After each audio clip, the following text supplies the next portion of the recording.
Salut les amis, bienvenue. Alors aujourd'hui, non pas un, mais deux Mad Movies. On va commencer avec le Mad Movies du mois dernier et le tout récent Mad Movies du mois de mars. On commence donc celui que j'avais pas pu vous chroniquer, le Mad Movies donc du mois de février, sorti le 9 février dernier donc. Voilà, Massacre à la tronçonneuse. Donc on va faire un rapide tour de voilà. Alors les news lunaires, ça vous connaissez. On retrouve comme dans chaque numéro de Mad Movies le fameux tableau. Le tableau. On va mettre un peu plus de lumière les amis. Voilà, c'est mieux comme ça. Le tableau des rédacteurs de Mad Movies.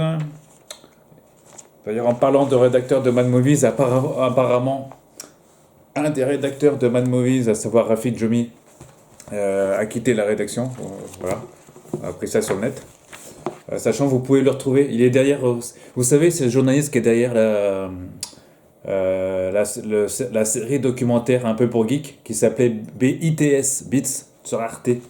Vous allez sur YouTube et vous tapez BITS et vous allez tomber sur, si vous ne connaissez pas, cette émission qui était passée sur le site d'Arte. D'ailleurs, on peut retrouver aussi le rédacteur, on peut le retrouver aussi dans Rokirama. Rokirama que je vous présenterai très prochainement. Rokirama ouais, le chat, tu joues avec des ancres.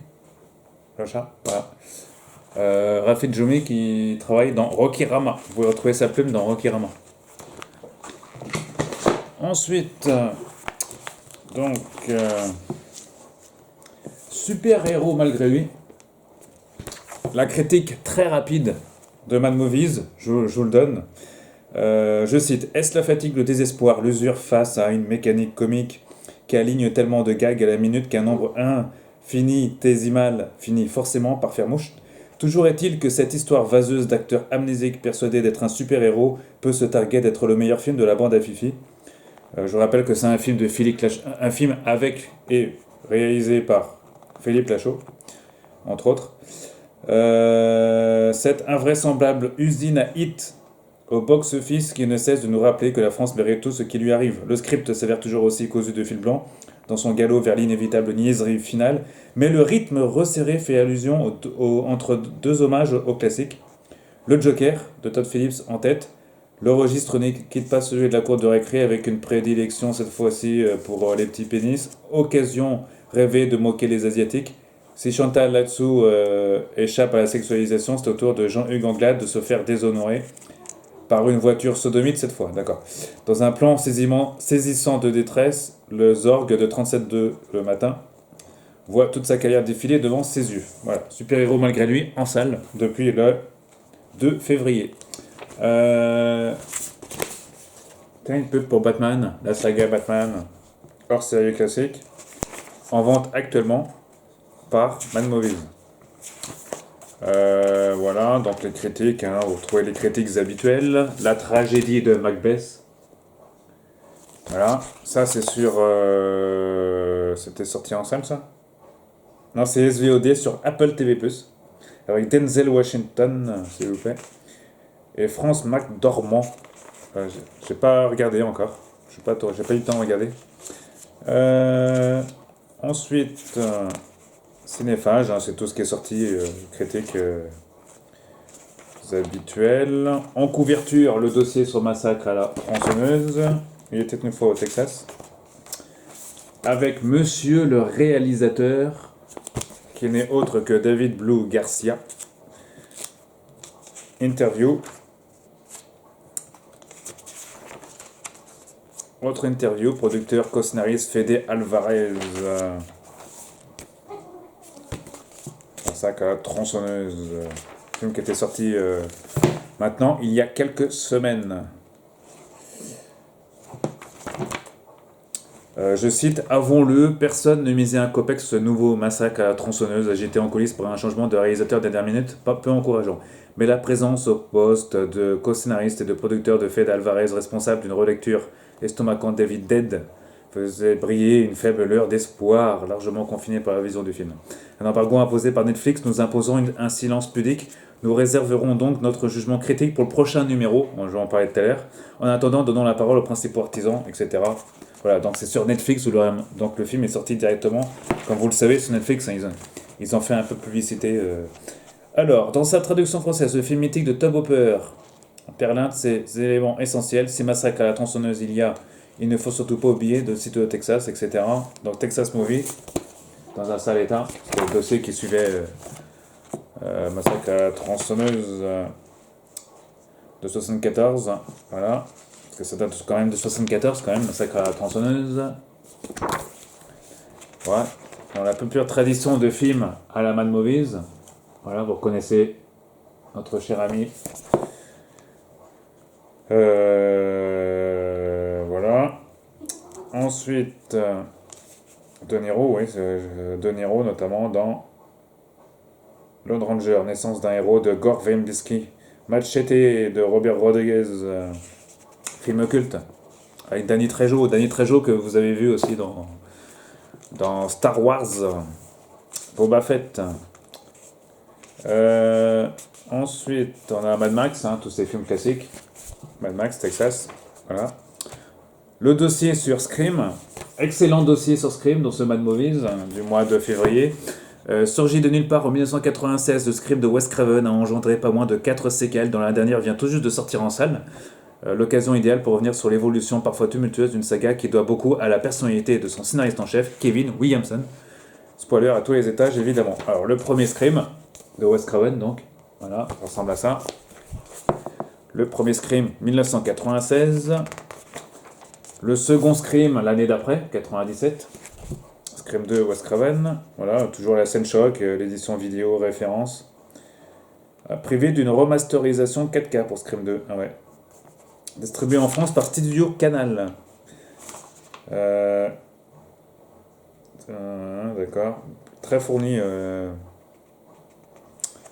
Voilà, la scène choc et tout ça. Voilà. Scream 3, c'était en 2000, c'était toujours réalisé par Wes Craven. Scream 3. Scream 4, toujours réalisé par Wes Craven, 2011. D'ailleurs, c'est son dernier Scream. Voilà, la scène choc, tout ça, tout vidéo, machin. Et le Scream de Matt Bettinelli, Hopin et Tyler Gillette. Inutile de se mentir, l'existence d'un cinquième Scream ne répond à aucune une nécessité artistique et ne doit son existence qu'au réflexe mercantile typiquement hollywoodien des sourires jusqu'au dernier dollar, la moindre franchise ayant fait ses preuves au box-office. Eh oui, ce qui n'empêche pas ce nouveau chapitre de prolonger agréablement ce concept méta initialement instauré par Wes Craven et Kevin Williamson. À ne lire qu'après avoir vu le film. Donc je ne spoilerai pas sur le film, pour ceux qui ne l'ont pas vu. Voilà, et la suite sur une autre page. Le film sort bientôt en Blu-ray, mes chers amis, et en DVD.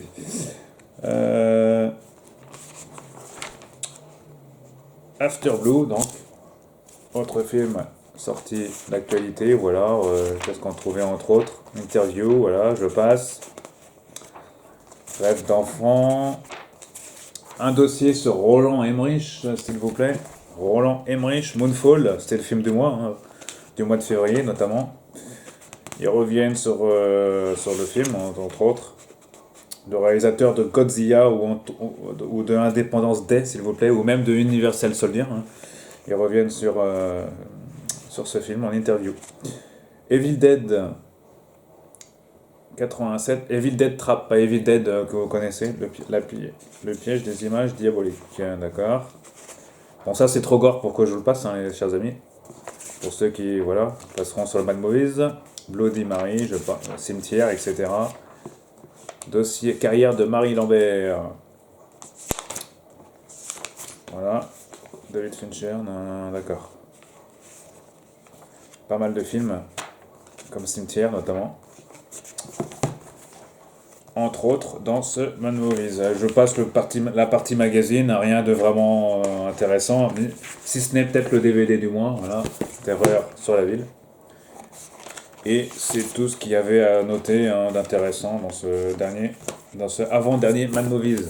Rien, on parle pas de série dans ce numéro-là. Ce sera peut-être pour le prochain, bon, on va voir ça tout de suite.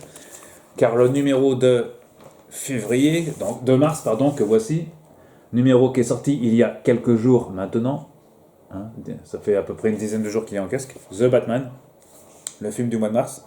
Puissant, ambitieux, adulte, surprenant, le nouveau Batman signé Matt Reeves est bien le grand film que l'on espérait. Visite guidée des ruelles sombres de Gotham City en compagnie de l'acteur Paul Dano, du chef opérateur Greg Fraser et du producteur designer James Shinlund. Alors un numéro, vous allez voir, un peu moins intéressant que le précédent. On va voir ça tout de suite. Je vous passe les news. Voilà, les avis chiffrés. Alors, Massacre 0,5. Ah oui, 0, 4, 4, 4, 4, 3. Une échelle 0 étant nul, 1 très mauvais, 2 mauvais, 3 moyen, 4 bon, 5 très bon et 6 chef-d'œuvre. Les notes 0, 5, 0, 4, donc bon, 4, 4, 4 et Alexandre Poncet qui a mis 3 moyens. Voilà, donc les critiques. Alors si je trouve la critique de voilà, Cinéphage et la critique de Massacre à la tronçonneuse, vous pouvez le retrouver dans ce dernier numéro de Mad Movies que je vous laisserai découvrir. La trilogie Éternelle Affaire hongkongais avec Androlo, Big Bug, SVOD Netflix, ça me rappelle un peu Robocop ça. Adam à travers le temps, SVOD, vous n'avez pas pu échapper parce que Netflix fait de la pub là-dessus aussi. Adam à travers le temps sur Netflix. La critique de Mad Movies. Enfin la critique, oui, c'est une critique. Cinéphage, c'est un peu une critique aussi. Présentation critique quoi. Pas vu, pas pris. Déjà, on n'a pas pu monter dans l'ambulance de Michael Bay quelque part, c'est peut-être mieux, d'accord. Je veux pas ce qu'il y a décrit, hein. Je veux pas vous spoiler pour ceux qui vont acheter le mag Uncharted. La critique dans Mad Movies, voilà, sorti le 16 février dernier. 150 millions de dollars quand même au cinéma. Ensuite, on passe au film du mois, c'est-à-dire le Batman, s'il vous plaît. Voilà, le Batman de Matt Reeves. Pièce de chauve-souris. Dossier écrit par Alexandre Poncet, s'il vous plaît. Sorti le 2 mars 2022. Interview avec Paul Dano. C'est ce monsieur-là, Paul Dano. Voilà. Greg Fraser. On les voilà. Interview. Couplet. Greg Fraser. James Shinlund.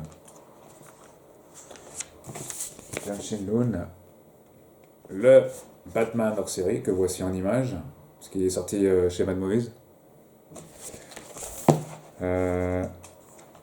Ensuite, on passe à Gérard Maire 2022.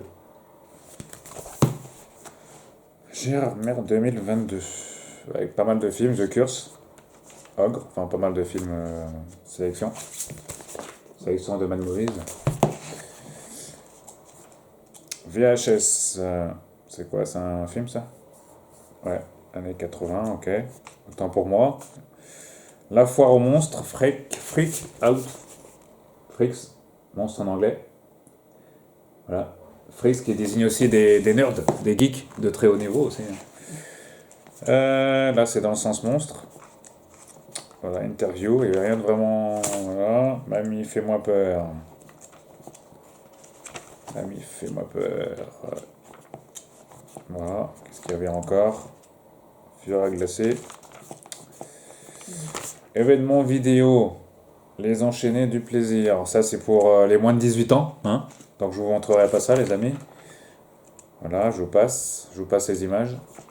Légende Bela Lugosi, première partie. On revient sur du vieux pour ceux qui. C'est ça, et oui. Pour ceux qui ne connaissent pas.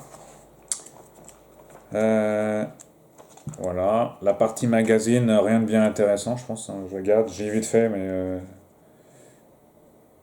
Rien de bien intéressant. Le DVD du mois, l'autoroute de l'enfer. Voilà. Voilà, quelques trucs. Bon, voilà. Pas un numéro très tripant ce mois-ci, mais bon, il y a quand même deux trois dossiers qui valent quand même le coup dans ce dernier numéro de Mad Movies. Je vous parlais il y a quelques jours de Chucky. Sachez que la série a été acquise en France, ça y est. Elle est en cours de doublage. On m'a dit qu'elle était en cours de doublage, que ça se terminait. Et que la série allait être diffusée. Ça y est, c'est tombé sur les téléscripteurs si vous suivez bien les actualités. En tout cas, moi, je l'ai partagé sur mes pages, YouTube, Facebook notamment, et Twitter. Je vous mettrai le lien vers mon Twitter d'ailleurs, si vous voulez avoir des news avant un peu tout le monde. Hein. Donc je vous mettrai le lien comme ça, pour avoir des informations croustillantes un peu avant tout le monde sur tout ce qui est série, tout ça. Je disais donc la série Chucky, diffusée il y a quelques mois maintenant aux États-Unis. Ça y est, c'est acquis en France. Alors c'est un service de VOD qui l'a acquis. Et à mon grand étonnement, ce n'est ni Netflix, ni Prime Video, ni Canal, encore moins la chaîne Sci-Fi qui produit aux États-Unis. Mais bon, Sci-Fi n'a pas le même budget que sa consoeur américaine ou allemande. Non, ouais, bah oui, ça. Avoir confié Sci-Fi à SFR, voilà, c'est plus la même chose, quoi. En tout cas, la série arrive sur Salto, hein, le service, vous savez, de France Télé, enfin non, de TF1, M6, entre autres France Télévisions. Enfin, le Salto, vous savez, Salto, si vous connaissez, les amis, c'est le Netflix français, voilà, entre guillemets. Salto, on trouve d'ailleurs de bonnes petites choses hein, sur Salto depuis un moment. En tout cas, je suis content pour eux. En tout cas, Chucky sur Salto, voilà, on aurait pu le voir sur Netflix, c'est pas bousculé pour l'avoir, apparemment encore moins Prime Video. On en reparlera très prochainement. Sachez que Mad Movies travaille sur un hors-série sur Chucky. Et oui, donc ça tombe bien, parce que la news vient d'arriver. La série arrive en France, donc ça permettra, j'espère, à Mad Movies de le sortir très vite, le numéro, parce qu'il est en cours d'écriture, toujours. Et ça leur permettra d'agrémenter, parce qu'il y a des news qui tombent sur la saison 2, là. Il y a eu une annonce de la saison 2 déjà. Donc voilà. À très bientôt pour d'autres présentations. Rocky Rama arrive et d'autres magazines. Pardon. Voilà, donc Chucky. D'ailleurs, Chucky, je l'ai sur ce t-shirt, regardez-moi ça. C'est un t-shirt regardez, de l'écran fantastique. 88, Chucky, premier film. Voilà, vous reconnaissez les icônes à côté. 73. Hein, vous devinez le film, les amis? Je vais pas tout vous... Ici, un autre film. Oui, c'est The Ring, évidemment. Ici, vous connaissez hein, Hellraiser, notamment. Hit. Notre ami, le film de la franchise que vous connaissez, que tous les lecteurs de Mad Movies connaissent. Voilà, Freddy, bien évidemment. Là, Scream à gauche, que vous reconnaissez. Halloween, vendredi 13. Et oui. Et le film culte en bas, évidemment, de 73, un film qui avait fait peur au cinéma hein, à l'époque, et qui était ressorti d'ailleurs. Ce film qui était ressorti, c'est encore... Je crois que c'est un des films d'horreur qui fait le plus peur au cinéma, je crois. Enfin, depuis que tous les films sortis au cinéma, c'est le film d'horreur qui était ressorti qui fait le plus peur. Voilà les amis, on se retrouve très prochainement pour de nouvelles vidéos. Salut à tous.